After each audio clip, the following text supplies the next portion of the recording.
واعبدوا الله ولا تشركوا به شيئا وبالوالدين بیٹے خاموش ہو جاؤ بچے. القربى واليتامى والمساكين والجار ذي القربى والجار الجنب والصاحب بالجنب وابن السبيل وما ملكت أيمانكم إن الله لا يحب من كان مختالا فخورا. صدق اللہ العظیم. اللہ سبحانہ وتعالیٰ کا ارشاد ہے کہ تم اللہ کی عبادت کرو، اس کے ساتھ کسی کو شریک نہ ٹھہراؤ، اپنے والدین کے ساتھ حسن سلوک کرو، رشتہ داروں کے ساتھ، یتیم اور مسکینوں کے ساتھ، اور ایسے رشتہ دار کے ساتھ جو پڑوسی ہیں، یا ایسے پڑوسی کے ساتھ جو رشتہ دار ہیں، اور اس پڑوسی کے ساتھ حسن سلوک کرو جو اجنبی ہیں، جس کے ساتھ تمہارا کوئی رشتہ نہیں ہے. اور پہلو کا پڑوسی، وقتی پڑوسی، اور جو بھی تمہارے ماتحت ہیں، تمہاری نگرانی میں ہیں، ان سب کے ساتھ حسن سلوک کرو. اللہ سبحانہ وتعالیٰ ایسے شخص کو پسند نہیں کرتے جو گھمنڈی ہو، فخر کرتا ہو. قرآن کریم اللہ کا پیغام ہے پوری انسانیت کے لیے، اور اس پروگرام کا نام ہے عظمت قرآن. اس جلسے کا عنوان کیا ہے؟ عظمت قرآن. اگر قرآن کی عظمت ہمارے اندر آ گئی تو دنیا آخرت کامیاب ہے. قرآن کے نازل ہونے کا مقصد کیا ہے سمجھ گئے تو پھر ہم صحیح معنی میں انسان بن جائیں گے. قرآن کا مقصد کیا ہے؟ ایک دو جگہ نہیں، اللہ تبارک تعالیٰ نے تقریباً ہر سورت کے آغاز میں یا ختم میں بیان کیا ہے، جن میں سے ایک آیت ہے کتاب انزلناہ الیک لیدبروا آیاتہ ولیتذکر اولو الالباب. کہ یہ قرآن ایسی کتاب ہے جس کو ہم نے آپ پر اتارا ہے تاکہ لوگ اس کی آیتوں کے اندر غور و فکر کریں اور سمجھدار، عقل والے، ہوشیار لوگ اس سے سبق لیں. تو قرآن کے نازل ہونے کا مقصد جزدان میں بند کر کے تاپ کے اوپر رکھ دینا نہیں ہے، اور نہ صرف بغیر سمجھے پڑھ کے ثواب کمانا ہے یا ثواب پہنچانا ہے.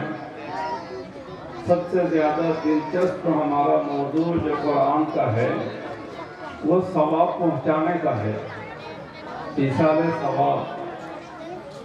اللہ نے اس کا تذکرہ ہی نہیں کیا. اللہ نے فرمایا ہم نے اس کو اتارا تاکہ لوگ اس کی آیتوں کے اندر تدبر کریں. لیدبروا آیاتہ. تدبر سمجھ سے اعلیٰ درجے کی چیز ہے. اگر کہتے ہیں کہ تاکہ لوگ قرآن سمجھ کر پڑھیں تو ہمارے لیے کچھ اور چھوٹ رہتی، کچھ رخصت ہو جاتی. سمجھنے سے بھی کام نہیں چلے گا، قرآن کے اترنے کا جو مقصد ہے وہ صرف سمجھ کر پڑھنے سے بھی حاصل نہیں ہوگا جب تک کہ تدبر نہ کریں۔ تدبر کے معنی ہے اس کو سمجھ کر غور کرنا، اس کی آیتوں کے اندر سوچنا، ایک ایک آیت کو لے کر گھنٹوں سوچنا، اس سے اپنی زندگی کے تعلق سے رہنمائی لینا۔ اپنی ذاتی زندگی میں ہم نے کیا سبق لیا، اس آیت کے ذریعے سے اپنے گھریلو زندگی کے اعتبار سے ہم نے کیا رہنمائی لی، اپنے پڑوسیوں کے ساتھ رہنے کے لیے کیا تعلیمات ملی۔ تو ایک ایک آیت کو سمجھ کر پڑھنا، اس میں غور و فکر کرنا، اس سے سبق لینا، یہ قرآن کے اترنے کا مقصد ہے۔ جب تک یہ چیز ہم حاصل نہ کریں تو عظمت قرآن صرف الفاظ کے اندر رہ جائے گی، اس کی کوئی حقیقت، کوئی معنویت نہیں رہے گی۔ اور ظاہر ہے کہ اللہ تعالیٰ کے یہاں کھوکھلے الفاظ کی کوئی قیمت نہیں ہے۔ رسول اللہ صلی اللہ علیہ وسلم کے زمانے میں منافقین کھوکھلے الفاظ بولتے تھے، کھوکھلے الفاظ بول بول کر خوش ہوتے تھے، چڑھاتے تھے۔ ان الفاظ کے پیچھے کوئی معنی نہیں ہوتے۔ تو اگر ہم بھی اسی طرح صرف الفاظ بولیں گے اور اس کے پیچھے کوئی حقیقت نہیں ہوگی تو پھر نہ تو ہم دنیا میں کامیاب ہو سکتے ہیں، نہ آخرت کے اندر اللہ کے سامنے پار ہو سکتے ہیں۔ یہ جو شروع میں آیت پڑھی گئی اس میں اللہ تعالیٰ نے ایک دعوت دی ہے، اپنے بندوں کو ایک پیغام دیا ہے جس میں خود اپنا حق اور انسانوں کا حق بیان کیا ہے۔ صرف انسان نہیں بلکہ مخلوق کا۔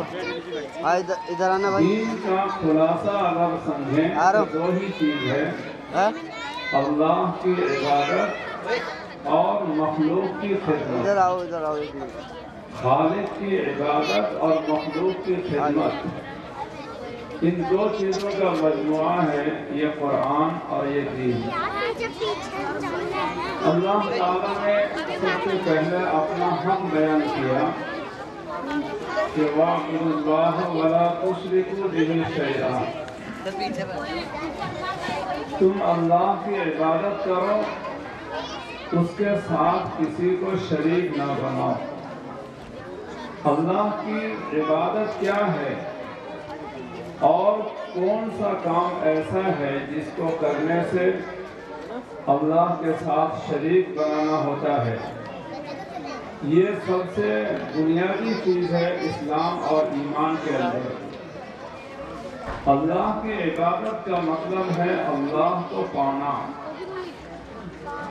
اللہ جس طرح ہے اس طرح یقین کرنا، اللہ تبارک تعالیٰ کی عظمت اور بڑائی کو دریافت کر کے اس کے سامنے جھک جانا۔ دنیا کے اندر جتنی چیزیں ہیں جن سے ہمارا لگاؤ ہے، قلبی محبت ہے، تعلق ہے، ان تمام چیزوں سے زیادہ تعلق، زیادہ محبت ہمارا اللہ سے ہو۔ دنیا کے اندر جتنی چیزیں ہیں جن سے ہم ڈرتے ہیں، جن کو دیکھ کر یا سن کر کانپ اٹھتے ہیں، ان سے زیادہ اللہ سے ڈرنے کا نام عبادت ہے۔ انتہائی درجے کی محبت، انتہائی درجے کا ڈر، اللہ تبارک تعالیٰ کے ساتھ ہماری وابستگی ہو جائے تو یہ عبادت ہے کہ ہم اللہ کو اس طرح پائیں کہ گواہی دے سکے کہ اس کے علاوہ کوئی معبود نہیں ہے۔ یہ ایمان کی اور اسلام کی بنیاد ہے۔ بنی الاسلام علی خمس، اسلام کی بنیاد 5 چیزوں پر رکھی گئی، جن میں پہلی بنیاد ہے شہادت اللہ الہ الا اللہ، اس بات کی گواہی دینا کہ اللہ کے علاوہ کوئی معبود نہیں، کہنا کافی نہیں ہے، گواہی دینا ضروری ہے۔ کہنا الگ ہے، گواہی دینا الگ ہے۔ گواہی دینے کے لیے جس چیز کی گواہی دی جاتی ہے اس کو حقیقت کے ساتھ دیکھنا ضروری ہے۔ کسی واقعے کو دیکھ کر کے ہی آپ گواہی دے سکتے ہیں۔ اگر جج کے سامنے آپ نے گواہی کی اور اس نے یہ کہا کہ میں نے تو سنا ہے کہ عبداللہ نے عبد القادر کا پیسہ لیا ہے، تو بس سنا ہے، اس سنا ہے کہنے سے یہ گواہی نہیں مانی جائے گی، نہ جج اس کو قبول کرے گا۔ جج کے سامنے گواہی وہی قبول کی جاتی ہے جو آپ نے دیکھا ہے، دیکھ کر کہا ہے۔ یہی مطلب ہے رسول اللہ صلی اللہ علیہ وسلم کے ارشاد کا کہ من قال لا الہ الا اللہ دخل الجنہ، جس نے لا الہ الا اللہ کہا جنت میں داخل ہوا۔ تو کہنے کا مطلب یہ نہیں کہ بغیر سمجھے آپ نے کہہ دیا تو کہنا ہو گیا۔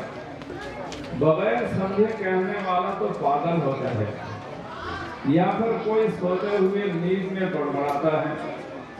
کہنا اس کی کو کہتے ہیں جو سمجھ کر ہو، اور ایمان کا کلمہ کہنا تو جبکہ گواہی کی سطح پر ہو، شہادت کے طریقے پر ہو۔ شہادت دینے کا طریقہ کیا ہے؟ حضرت عمر بن الخطاب رضی اللہ عنہ سے منقول ہے، اذا علمت مثل الشمس فاشهد، جب تم کسی حقیقت کو سورج کی طرح جان لو تو گواہی دو۔